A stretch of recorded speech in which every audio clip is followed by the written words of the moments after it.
Oke, setelah tadi ya kita membuat crowd user, lalu kita juga membuat apa namanya ya integration testingnya.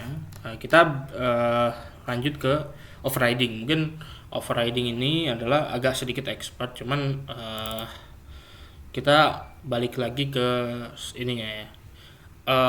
Alur kerja ini sebenarnya nggak ribet-ribet amat sih. Ya, alur kerja ini adalah kita bantu dengan extend pada beberapa bagian ya, bukan beberapa bagian sih, cuma hampir semua bagian lah gitu. Bagian pertama itu pada model user, mungkin teman-teman akan lihat public class user extend root entity. Kalau teman-teman control klik di user entity-nya itu, teman-teman akan menemukan beberapa getter, setter, lalu beberapa field yang sudah predefined dari alur kerjanya sendiri. Salah satunya adalah ID yang kita definisikan sebagai UID. Lalu ada created date yang kita definisikan sebagai date, updated date, lalu created by dan updated by. Nah, ini untuk modelnya. Jadi ketika teman-teman tidak membutuhkan sesuatu yang lebih ini ya, mungkin date-nya pengen ditambah ini kan nggak mungkin sebenarnya. Tapi created by di sini sebenarnya tidak usah lagi teman-teman edit-edit ya gitu ya. Kita balik lagi ke ini, maka kita tinggal menambahkan field-field yang itu fokus pada entity tersebut gitu. Lalu selanjutnya adalah DTO. Nah, DTO ini adalah data untuk objeknya ya. Jadi objek yang nggak pakai database. Nah, ini teman-teman juga bisa lihat ya di base DTO ini ada beberapa fungsi yang sebenarnya teman-teman mungkin butuh tahu. Salah satunya adalah ini ya, to DTO, mungkin seperti to DTO, from DTO. Nah, to DTO dan from DTO ini bisa teman-teman extend karena ini ya bisa di extend, tinggal misalnya to DTO. Tuh misalnya to DTO ya, to DTO gitu. Nah, to DTO ini teman-teman misalnya aku pengen ngubah dulu deh, misalnya kalau user entity-nya itu kalau saya from DTO ya, misalnya ketika save dari from DTO, aku pengen nyimpen first name-nya itu selalu ditambah Kang misalnya, karena saya orang Sunda atau Mas sebagai orang Jawa misalnya contoh. Jadi kita tinggal this.set first name, misalnya Mas tambah this get first name gitu kan. Jadi ketika di save mungkin bisa divalidate dengan unit testnya ya. Kita coba kita buka ke user ini, lalu kita create ya, run. Jadi kita melakukan overriding dari fungsi from DTO ini ya. Nah, nanti ini ya, di sini akan terbuat body. Oh bukan, sorry. Itu harusnya user saya gitu kan. Terus ini from DTO, lalu kita melakukan ini ya. Terus misalnya return user, kita override hasilnya, atau teman juga bisa override fungsinya ya, tapi itu kembali lagi ke kebutuhan saja ya. Nah, mungkin jadi lebih ribet atau tidak sesuai, yang penting kita sekarang overriding dari hasil dari create-nya ya. Oke, mana ya, ini kesimpan gak ya? Oh ya, ini jadi Mas Budi gitu. Jadi tersimpan ke database-nya jadi Mas Budi. Contohnya seperti itu ya. Jadi teman-teman bisa melakukan overriding kok. Overriding ini tinggal teman-teman panggil fungsi apa yang teman-teman pengen di override pada kelas yang ininya ya. Nah, ini juga banyak, jadi teman-teman tinggal override aja sesuai dengan yang dibutuhkan oleh teman-teman gitu. Lalu selanjutnya ada juga service ya. Nah, untuk service ini teman-teman lebih banyak diberi opsi untuk overriding sebenarnya. Namun lebih banyak juga fungsi yang sudah apa disimpan agar lebih mempermudah juga sih sebenarnya, disiapkan ya agar lebih mempermudah.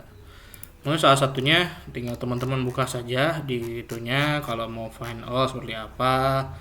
Kalau mau ini kan find all-nya banyak ya. Kalau mau delete seperti apa, tinggal teman-teman cari aja fungsi yang pengen teman-teman override. Misalnya saya mau override get-nya misalnya.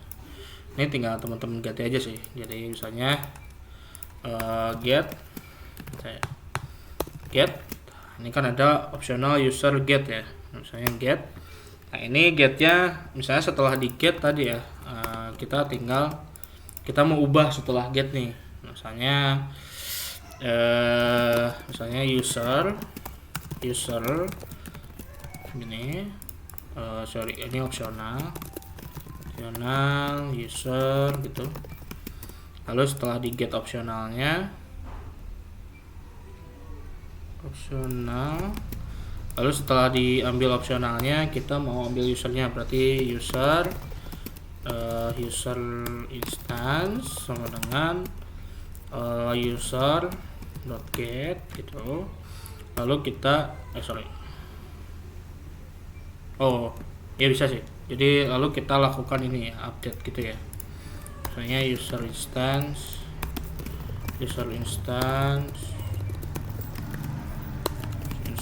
dot misalnya set last name jadi checked gitu.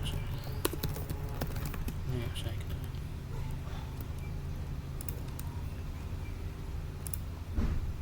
Oke, kita ini ya.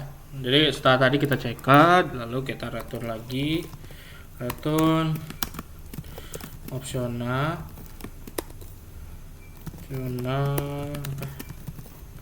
ini kita bisa return optional ya, tapi mungkin tadi saya salah thread ya, mungkin tadi harusnya kita cari dulu saya include ini, salah find all get.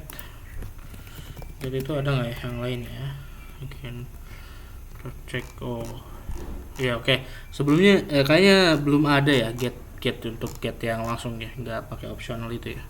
Mungkin kita skip dulu ya, tapi sudah kebayang ini ya. Jadi apa yang kita bisa lakukan untuk ya overriding dari ininya, dari fungsi yang sudah disediakan oleh kerja untuk disesuaikan untuk kebutuhan teman-teman. Oke, setelah service kita lanjut ke controller ya. Nah, kenapa JPR mungkin di sini ada JPR repository, kenapa sih kita nggak melakukan update pada JPR repository ya? JPR repository juga sebenarnya sudah ada CRUD entity CRUD repository-nya, tapi di CRUD repository juga tidak ada yang ditambahkan, jadi tidak perlu di override. Lanjut ke controller yang tadi. Controller juga banyak ya, jadi controller ini sebenarnya kan pengulangan ya, jadi pengulangan di mana ujung-ujungnya kita tidak perlu melakukan update apapun gitu pada controller tersebut.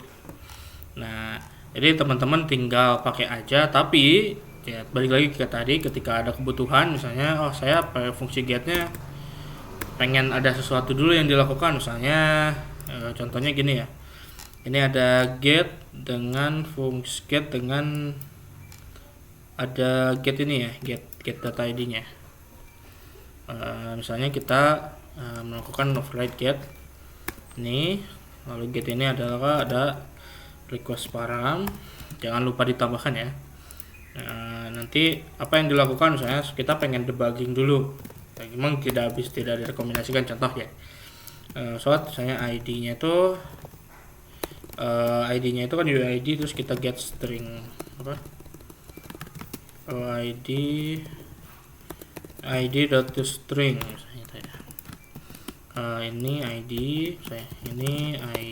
yang di get untuk mempermudah saja ya. Ini kita cek sudah benar request param, kita cek lagi path variable, terus kita save, kita running, kita running ini aja ya unit testnya untuk ini ya, kita running unit testnya untuk get ini ya. Tadi mana ya? Oke, tadi tuh ada di create misalnya get, mana get ya? Mana tadi get ya? Nggak ada. Create data, nggak ada get ya. Mungkin bisa kita tambahkan saja sih. Get ini yang get, terus harusnya dari yang ini ya, save data, lalu kita tambahkan slash plus user dot get id. Itu string aja itu bisa save lah. Kita coba run.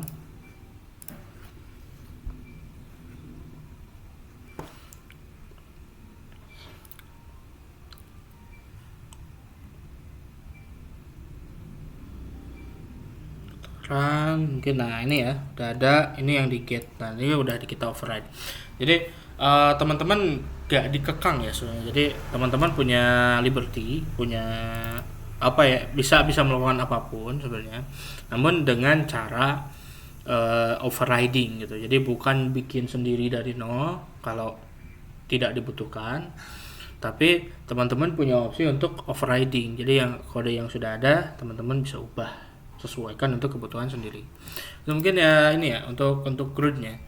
Nanti kita lanjutkan pada BPMN ya, pada sistem BPMN-nya sendiri.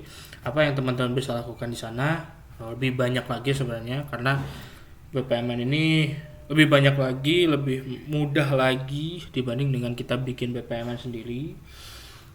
Jadi semoga teman-teman lebih ini ya, lebih semangat untuk melakukan coding dengan Brandmo Color Project ini. Terima kasih.